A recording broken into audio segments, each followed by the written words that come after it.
Hey folks, Panthers beat reporter Mike Kaye here for the Charlotte Observer. We're talking about the first overall pick now. That debate at the top has raged on since the Panthers traded for the top selection in March. Now, we've talked about Will Levis, we've talked about Anthony Richardson, but really the debate right now seems to be centered around Bryce Young and CJ Stroud. Now, everything seems to be pointing in Bryce Young's direction. I've had several conversations that lead me to believe that Young will ultimately be the first overall pick.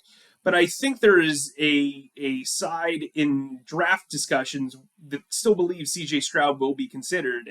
And with that said, it's understandable. He's got prototypical size. He's extremely accurate. He's a guy who would make sense as the first overall pick in a lot of drafts. But Bryce Young, if you're comfortable with his 5'10", 204-pound frame, he is a dynamic player. He can make plays with his arm. He can make plays with his legs.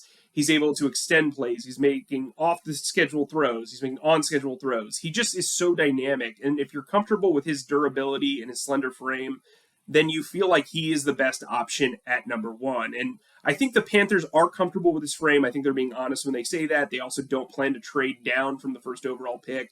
And to me, Bryce Young is the most dynamic player with the caveat of being ready to play right away. Now, Anthony Richardson is a dynamic athlete. Will Levis is a dual threat quarterback. But Bryce Young does everything so well, even at 5'10" and 204 pounds, that if you're comfortable with his long-term projection, he's a guy that you don't want to miss on. Now, CJ Stroud, also a very good player.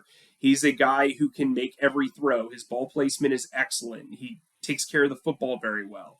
But ultimately, having a dual threat quarterback in this day and age is really important. Now, Bryce Young will never be compared to Lamar Jackson or Jalen Hurts, but he has shown that he can pick up yards with his feet, he can extend plays with his feet, and he is a guy that if you're cool with him taking big hits in the NFL and you get a good offensive line to protect him and you think that he can lead your offense, he's the guy that you should be picking at number one.